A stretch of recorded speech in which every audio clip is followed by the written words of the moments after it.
Nos premiers pas dans la ville de Chiavari nous ont amenés au bord de mer, région largement occupée par des immeubles plutôt modernes et par un port de plaisance de grande taille, bien que la ville ne compte que 27 000 habitants. À fin mai, les touristes n'ont pas encore envahi les rues, mais les attractions sont déjà en place. Légèrement en retrait de la mer sur le Corso, les immeubles arborent la même structure avec arcades que la vieille ville. En revenant vers le centre, on atteint la place de Rome avec son très classique monument de Giuseppe Garibaldi, héros très médiatique du Risorgimento italien. C'est cette ville que son père quitta en 1770 pour venir s'établir à Nice. Donc moi je voudrais vous expliquer et vous montrer deux aspects de la ville pendant cette visite, c'est-à-dire la partie plus ancienne qui remonte au Moyen-Âge, qui est caractérisée par les ruelles étroites que vous voyez, par des coins mystérieux qu'il faut aller découvrir, où la lumière a du mal à filtrer. Et il y a ici une partie de la ville plus moderne, plus récente, qui est caractérisée par des grands boulevards, côtoyés par des arbres, où il y a beaucoup de lumière, de belles villas. Donc à la fin, vous avez un peu l'idée du développement historique de cette ville. La ruelle étroite que vous voyez, on l'appelle Carruggio. Ça, c'est un mot en patois genois. Le mot Carruggio dérive du mot char, charrette. Donc c'était en fait, à l'époque, la rue carrossable principale de la ville.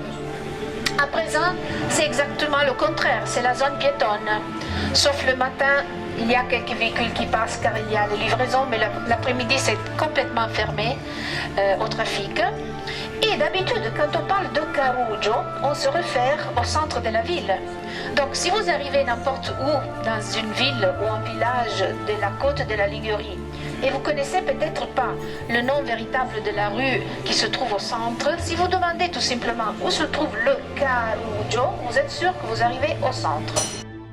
Cette rue, on l'appelle Corso Millo. Mais pour les gens de Chiavari, ça s'appelle la rue des Méricains, sans la A devant. Donc, on se réfère à quoi?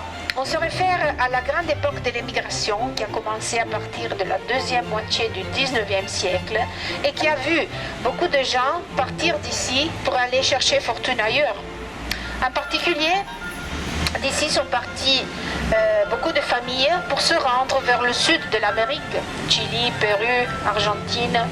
Pensez qu'il y avait un paquebot qui partait depuis Chiavari toutes les semaines. Si vous regardez de l'autre côté de la rue, vous voyez trois exemples de belles maisons de soi-disant Américains, pour le distinguer des Américains véritables. Par exemple, la belle maison que vous voyez sur la droite, on dirait d'une maison coloniale comme vous trouvez dans le sud de l'Argentine. Mais là, on a ajouté de la fantaisie italienne. Vous voyez les belles décorations en terre cuite, les volets verts, le balcon en terre forgée.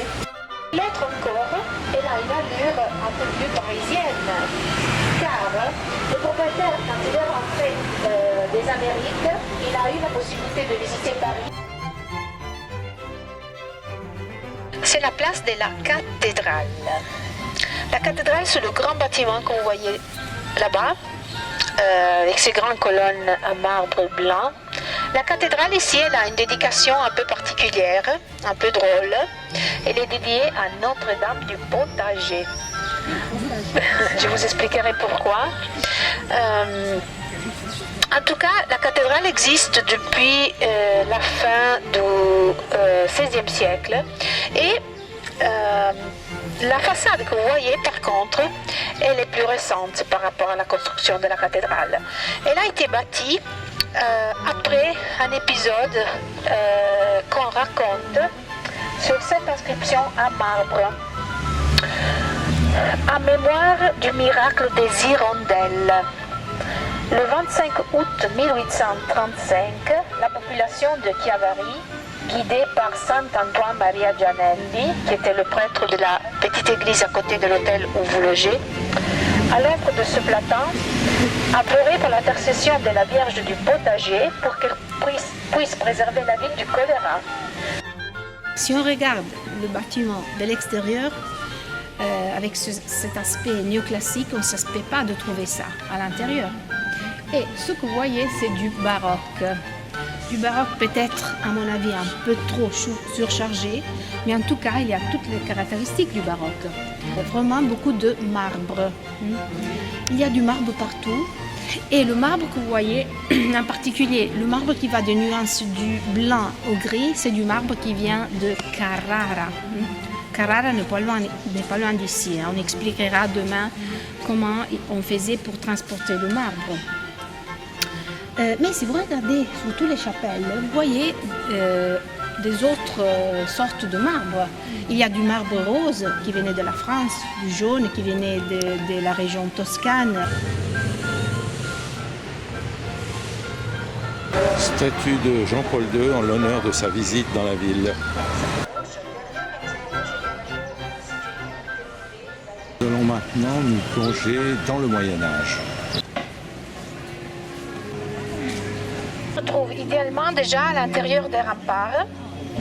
Et la place que vous voyez s'appelle Piazza Mazzini, à cause du monsieur que vous voyez au milieu.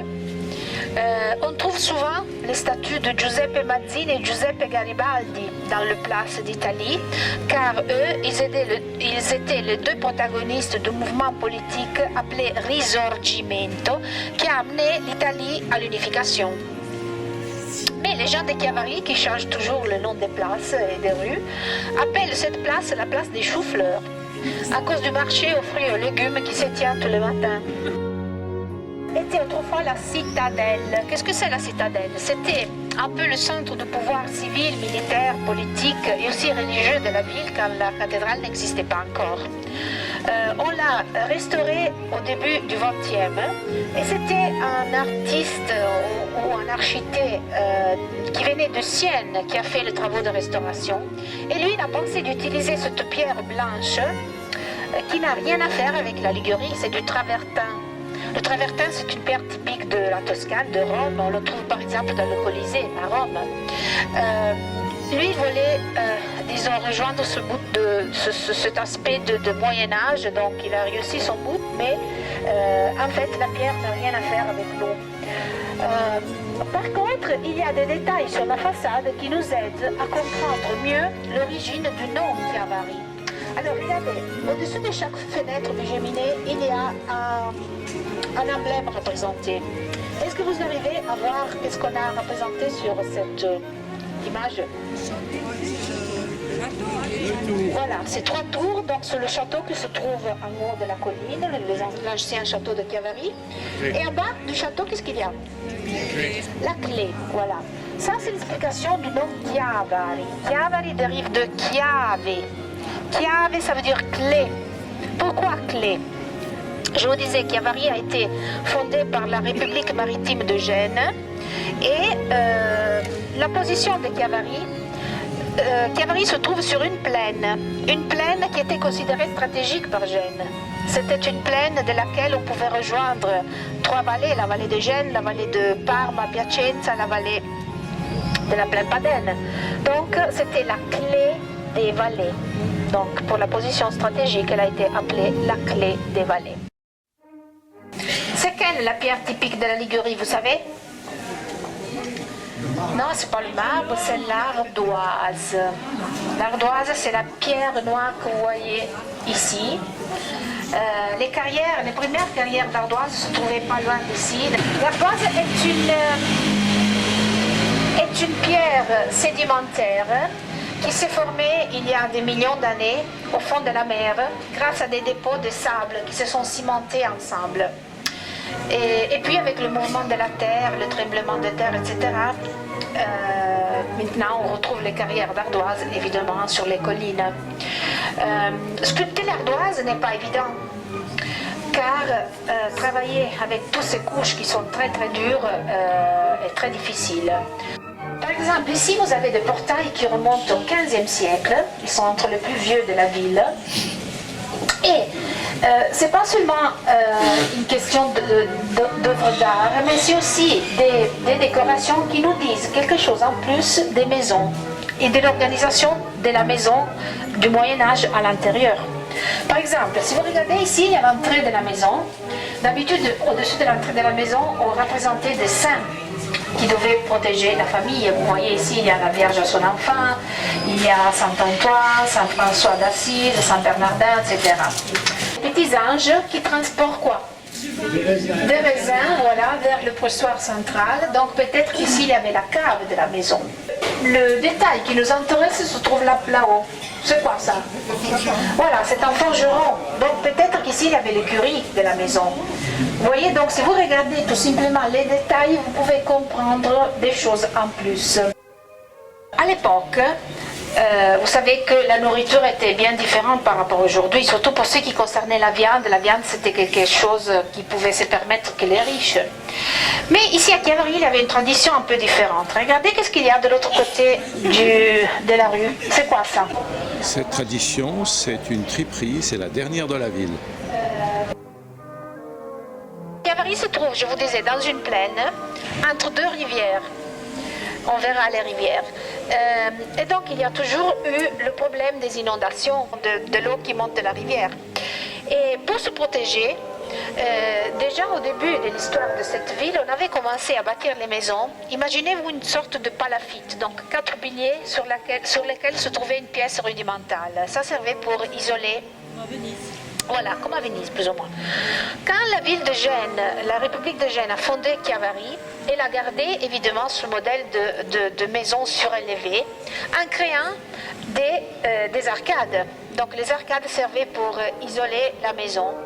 Mais quand la ville de Gênes a établi ce modèle de maison avec arcades, elle n'avait pas donné des règles pour ce qui concernait les dimensions des arcades. Et en fait, si vous le regardez, si vous venez ici et vous regardez le défilé des arcades, vous voyez, elles sont toutes différentes.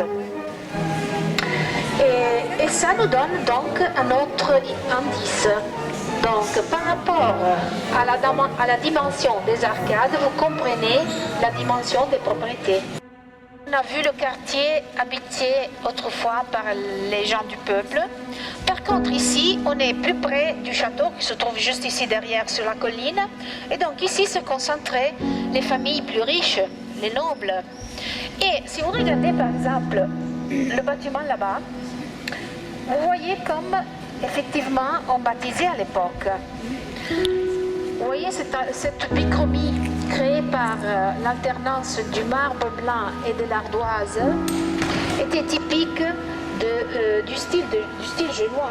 On le retrouvera par exemple demain à Porto Venere. Cette bichromie, on l'avait importée depuis l'Orient pendant les croisades.